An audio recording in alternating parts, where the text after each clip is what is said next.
Di sini kami akan melakukan mini riset ke SMA Negeri 5 Medan yang tentang evaluasi pendidikan. Itu perkenalkan sebelumnya, perkenalkan nama saya Nurfa Sabila, nama saya Hotmida Brutu, Saya Jumar. nama saya Nancy Tangga, saya Tiara. Nama saya Andre. Oke, baiklah. Ikuti kami dalam melakukan riset ya. Bye.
Nanti bisa berapa orang aja yang mewakilkan.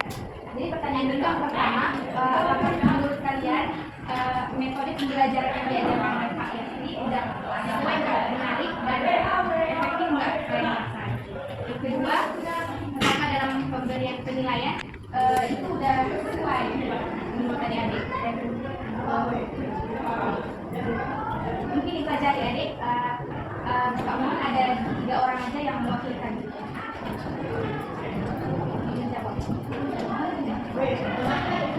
Kami di satu, kami di Pak, cepat. Kami di satu.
kan. Jadi kami lebih gampang mencerna sejarah itu cukup membosankan dan juga cukup kayak banyak teoritisnya. Jadi karena Bapak itu sering mengabaikan, lalu kadang di tengah-tengah pembelajaran Bapak itu kayak melawak gitu.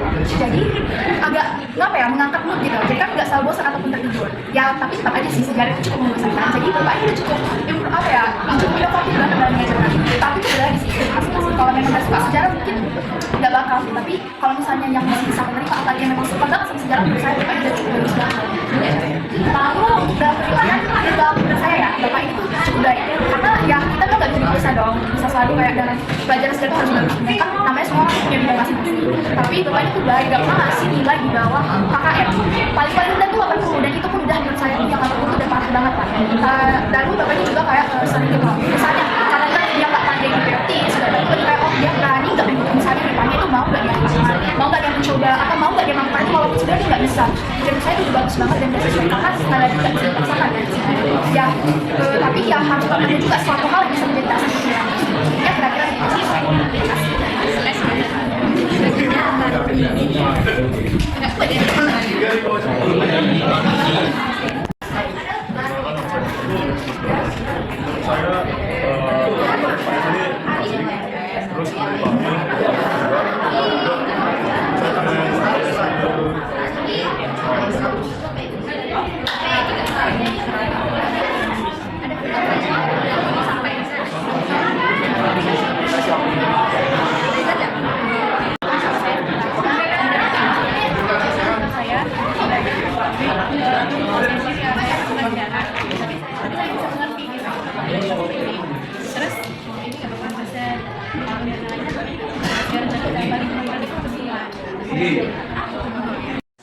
Dunia kedua dan kemudian dihukum karena kejahatan perang.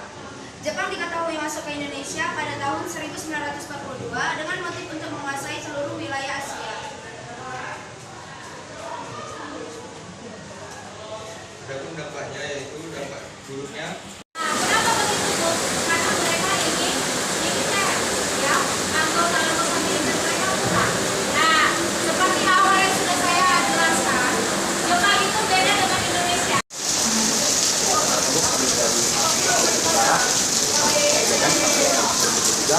Punya pelontar tersebut tentang evaluasi kepada negara.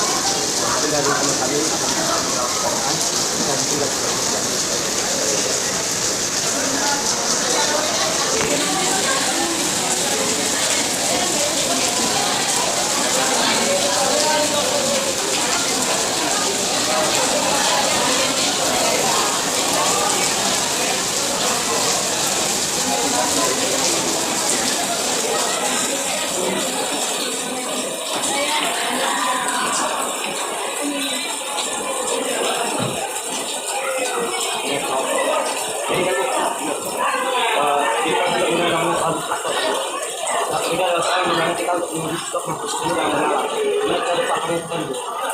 ada kayak yang tarif yang ganda, dia pilihannya ada beberapa yang tidak benar sama ya, sama. Jadi bagaimana kayak ibu itu membuat apakah efektif buat pertanyaan seperti itu dalam ruang pembelajaran? Mungkin ada dari beberapa pertanyaan sih kemungkinan dari sering pakai sejarah seperti itu. Misalnya kayak sejarah nih pakai tanggal ya. Nah, kadang kan misalnya jatuhnya bukan sebagai ya kan. Nah, kita belum bisa ketahui jadi kita mengekor. Itu supaya kita bisa melihat itu nggak mereka yang mungkin pakai belajar. Jadi kita harus tetap tekan tanggalnya dengan pasti. Gitu. Dan selalu ingatkan pada saat kita karena kalau dalam sejarah itu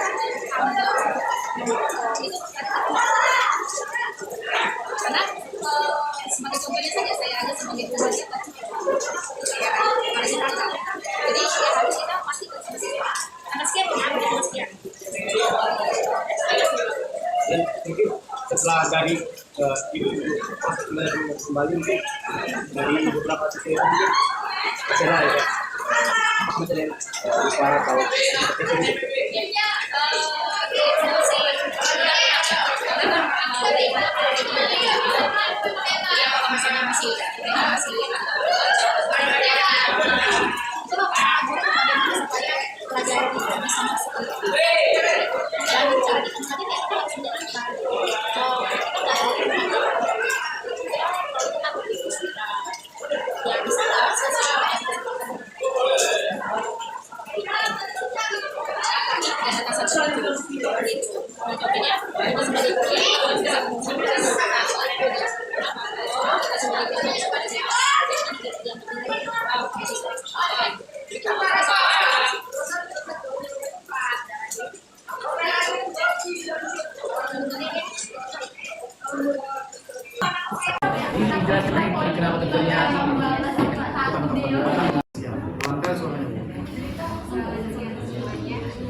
sebagai guru sejarah di SMA 5. Pertanyaan kami yang pertama yaitu selain ujian tulis, tes tulis yang Bapak lakukan dalam penilaian siswa, metode apa yang digunakan untuk menilai pemahaman siswa terhadap materi tersebut? Biasanya saya buat itu metodenya itu kayak seperti hafalan, atau misalnya saya buat mereka itu kayak berkelompok terus melakukan namanya persentase ke depan dari Pak, ya itu yang bisa Kedua, apa tantangan terbesar Bapak dalam mengevaluasi pemahaman siswa terhadap materi sejarah dan bagaimana Bapak menangani siswa yang mengalami kesulitan dalam memahami dan mengingat materi sejarah? Kalau untuk tantangannya lebih ke siswa yang kurang memahami tentang pembelajaran sejarah, itu sih tantangannya. Terus untuk menanganinya biasanya saya buat kayak perumpamaan gitu. Misalnya saya menjelaskan suatu materi, saya ambil contoh, saya bisa menjelaskan tentang inilah contoh kerajaan Hindu Buddha. Kadang mereka kan ada yang nggak ngerti itu tentang kerajaan tadi kan. Jadi saya buat suatu perumpamaan, saya kaitkan dengan suatu kejadian yang lain, tetapi tetap berhubungan dengan materi yang saya ajarkan. Lebih ke, kalau istilahnya namanya analogi. Juga bagaimana hasil evaluasi Bapak mempengaruhi metode pembelajaran Bapak di kelas? Evaluasi saya buat untuk metodenya memang ada sedikit bagus lah saya bilang, ada perubahannya lah kalau evaluasi tadi. Cuma untuk ubah secara signifikan enggak ada.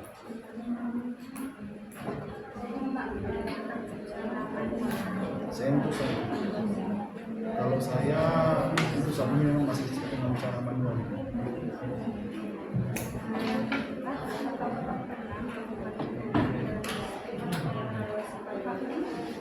Itu saat ini jarang saya lakukan evaluasi untuk perubahan dalam pembelajaran belum ada.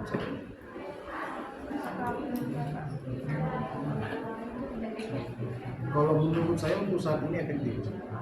Menurut saya untuk saat ini efektif karena terkadang pun kalau terlalu saya buat sesuatu banyak kalau istilah sekarang kan namanya kreativitas dalam pembelajaran kan. Karena jadi bingung malah.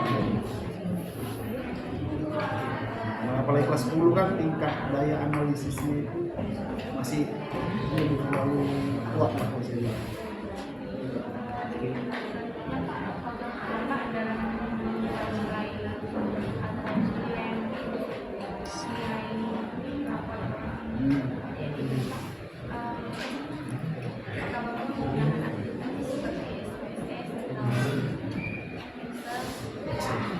Kalau untuk penilaian raport, penilaian akhir lah ya, biasanya memang menggunakan Excel. Tapi kalau untuk hariannya, saya lebih ke manual menggunakan buku data penilaian.